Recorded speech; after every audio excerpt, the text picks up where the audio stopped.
नमस्ते दोस्तों, आज एक बार आपके अपने इस पसंदीदा चैनल पर आप लोगों का सभी का बहुत बहुत स्वागत है। समय समय पर मैं आपको पानी के बारे में महत्वपूर्ण जानकारी देता आ रहा हूं इसी वीडियो के माध्यम से। जैसे पानी का फिल्ट्रेशन कैसे होना चाहिए, फिल्टर कितने प्रकार के होते हैं, पानी का टीडीएस क्या होना चाहिए, पीएच क्या होना चाहिए, पीएच टीडीएस कैसे नापा जाता है, आरओ क्या है और आरओ कैसे काम करता है, वगैरह वगैरह। आज की इस वीडियो में हम बात करेंगे पानी के प्रदूषण की, पानी का प्रदूषण कैसे होता है, और हम बात करेंगे पानी की क्वालिटी टेस्टिंग की। पानी की हम कौन कौन सी क्वालिटी टेस्टिंग करें जिससे हमें ये पता लग जाए कि पानी में क्या क्या अशुद्धता है। वीडियो बहुत बड़ी नहीं है लेकिन पानी की महत्वपूर्ण जानकारियों से भरपूर है। आप लोगों से अनुरोध है कि आप वीडियो को अंत तक देखें। और जिन दर्शकों ने अभी तक मेरा ये चैनल सब्सक्राइब नहीं किया है, कृपया उसको सब्सक्राइब कर दें जिससे आप लोगों को नोटिफिकेशन मिलता रहे और समय समय पर जब मेरी वीडियो रिलीज हो तो आपको पता लग जाए और आपको जानकारी हासिल हो जाए। तो चलिए शुरू करते हैं पानी के प्रदूषण के बारे में। मेरे टेबल पर ये पानी रखा है और मैं ये पानी पी रहा हूं। देखने में तो शुद्ध है, पर क्या वाकई ये शुद्ध है? आइए देखते हैं इस वीडियो में कि इसकी शुद्धता को कैसे नापा जाए। पानी के प्रदूषण के कई कारण हैं, जिनमें मुख्य कारण है इंडस्ट्रियल वेस्ट। दूसरा कारण है फ्लड यानी कि बाढ़, सीवेज, सीवर लाइन, और इसके बाद हमारे जो खेत है वो भी एक तरह से पानी को प्रदूषित करते हैं। तो आइए इन सभी के बारे में जानकारी लेते हैं।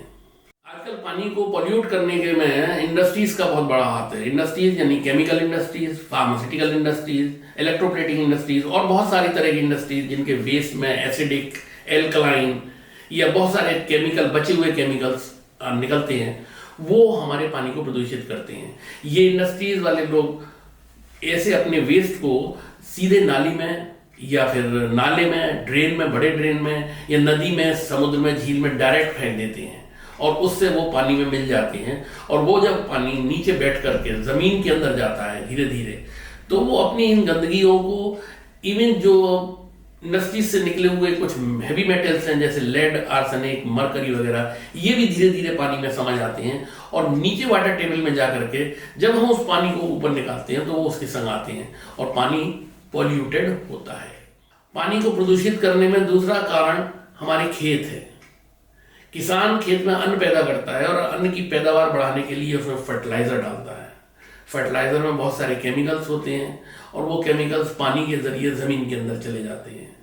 हालांकि पैदावार तो बढ़ाते हैं लेकिन साथ साथ जमीन के अंदर भी जाते हैं। या फिर अगर अनाज में या पौधे में कीड़ा लग जाता है तो किसान उसको पेस्टिसाइड का भी यूज करता है और पेस्टिसाइड कीड़ों को तो मार ही देते हैं, लेकिन बहुत कुछ पेस्टिसाइड जमीन में आकर के पानी के साथ साथ वही वाटर टेबल में चले जाते हैं और उस वाटर टेबल से जब हम पानी ऊपर खींचते हैं तो उसमें पेस्टिसाइड के कुछ अंश, कुछ केमिकल्स के साथ में आते हैं और वो पानी पॉल्यूटेड होता है। हर सिटी के गली मोहल्ले में जा रही सीवर लाइन या सोक बने हुए सोक पिट, इनका खराब कंस्ट्रक्शन होना भी पानी को प्रदूषित करता है। कभी कभी इस तरह का कंस्ट्रक्शन होता है कि सीवर लाइन नीचे से लीक कर रही है और लीक करके वो सारा गंद पानी मिट्टी के अंदर जा रहा है और धीरे धीरे जाते जाते वो नीचे जाकर के पानी की वाटर टेबल में चला जाता है। या फिर अगर सीवर लाइन ओवरफ्लो हो रही है, कोई सीवेज ओवरफ्लो हो रहा है, तो वो भी वो सारा पानी फिर जमीन में आएगा, जमीन से नीचे जाएगा और हमारी वाटर टेबल में चला जाएगा।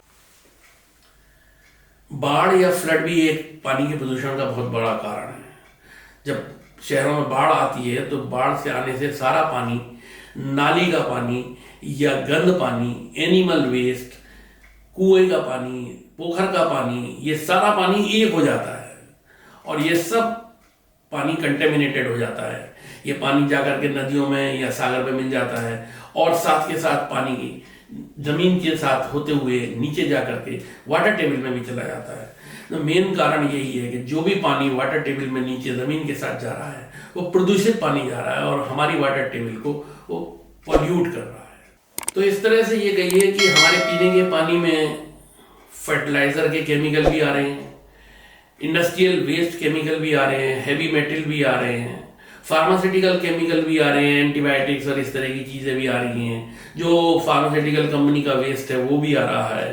इसके साथ के साथ बाढ़ के साथ बैक्टीरिया, वायरस, ये सारे भी पानी में शामिल होकर के हमारे पीने के पानी में नीचे जाकर के वाटर टेबल में मिल रहे हैं और हमको ये प्रदूषित पानी ही मिल रहा है। इन सभी से बचने के लिए हमको पानी को शुद्ध करना पड़ेगा, पर पानी को शुद्ध करने से पहले हमको ये भी देखना पड़ेगा कि इस पानी में है क्या। जरूरी नहीं है कि हर पानी में बैक्टीरिया हो, जरूरी नहीं है कि हर पानी में हैवी मेटल हो। तो हमको सबसे पहले ये जानना जरूरी है कि इस पानी में है क्या। उसके लिए हमको पानी की टेस्टिंग करनी पड़ेगी। तो क्वालिटी टेस्टिंग, कौन कौन सी टेस्टिंग होगी, आज हम इस वीडियो में इस बारे में भी बात करते हैं कि हमको पानी की कौन कौन सी टेस्टिंग करनी चाहिए। पानी में हम लोग 3 तरह की टेस्टिंग कर सकते हैं। Number 1 physical testing, number 2 chemical testing और number 3 biochemical testing. Physical testing में क्या है, पानी लिया, देखा, सबसे पहले देख करके कि पानी साफ है या नहीं। देख करके हम ये भी पता लगा सकते हैं कि पानी में गंदगी तो नहीं है, ये पानी में सेडिमेंट तो नहीं है, कुछ घुला हुआ तो नहीं है, पानी धुंधला तो नहीं है, एक चीज। दूसरी चीज, पानी को हम सूंघ कर भी पता लगा सकते हैं कि पानी में कोई गंदी स्मेल तो नहीं है। अगर गंदी स्मेल है तो उसको भी दूर करना पड़ेगा, सेडिमेंट है तो उसको दूर करना पड़ेगा, अगर गंदलापन है, धुंधला पानी, तो उसको भी दूर करना पड़ेगा। तो ये कारण है जिनको हमें दूर करना है। इसके बाद पानी को सूंघ कर देख लिया, फिजिकली देख लिया, अब हम पानी को पीकर देखेंगे। पीकर हम क्या देखेंगे, पीकर हम पानी का टेस्ट पता करेंगे, पानी का टेस्ट कैसा है। अगर पानी का टेस्ट अच्छा नहीं है तो हमको कुछ ऐसा काम करना पड़ेगा जिससे पानी का टेस्ट भी अच्छा हो जाए।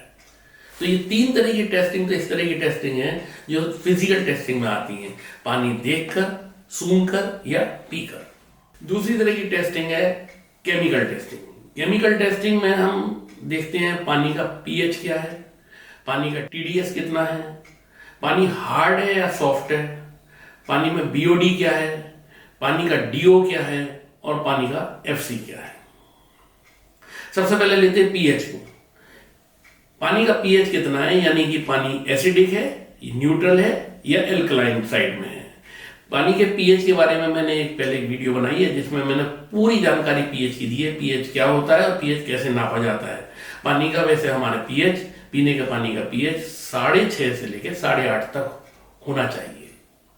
दूसरा पॉइंट आता है टीडीएस, यानी टोटल डिजॉल्व्ड सॉलिड।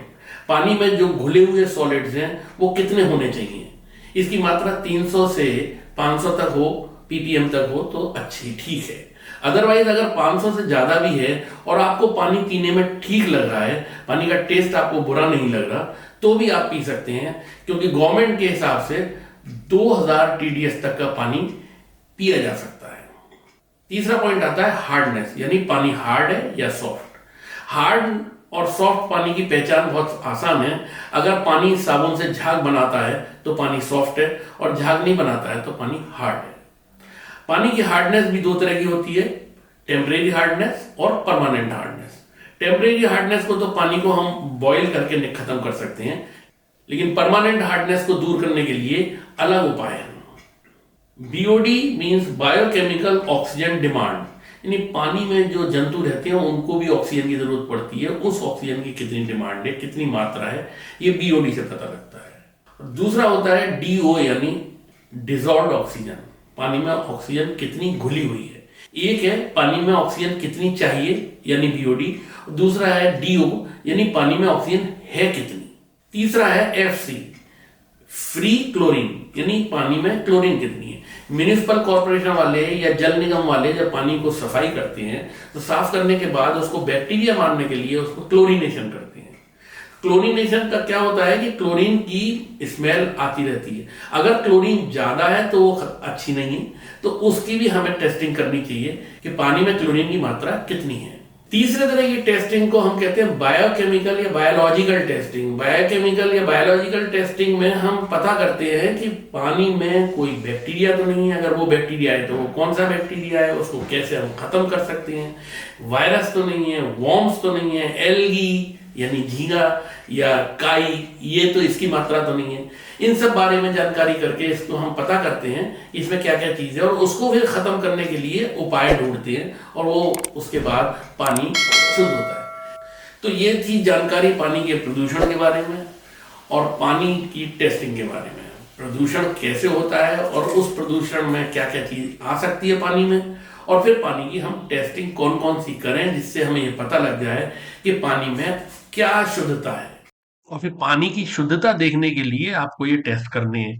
अब ये टेस्ट कैसे होंगे, कहाँ होंगे, आप खुद कर पाएंगे या कहीं किसी दूसरे ऑर्गेनाइजेशन से करने हैं, इस सब के लिए इसी वीडियो की पार्ट 2 आपको देखना जरूरी है। उस पार्ट 2 में आप देखेंगे तो उसमें मैं सारी चीजें बताऊंगा कि अगर पीएच आप टेस्ट कर सकते हैं या नहीं, घर पे कर सकते हैं, टीडीएस कर सकते हैं, आर्सेनिक, एंटीमनी, मरकरी वगैरह जो एलिमेंट है उनको कैसे टेस्ट किया जाएगा, या बाकी और केमिकल टेस्टिंग, क्लोरीन टेस्टिंग वगैरह किस तरह से हो सकती है, कहाँ हो सकती है, वो सारी जानकारी के लिए आप मेरी इसी वीडियो का सेकंड पार्ट देखें, तब उसमें आपको सारी चीजें पता लगेगी। और इसी के साथ ये वीडियो समाप्त होती है। अगली बार फिर कोई नए टॉपिक के साथ फिर से मिलेंगे। जय हिंद, जय भारत।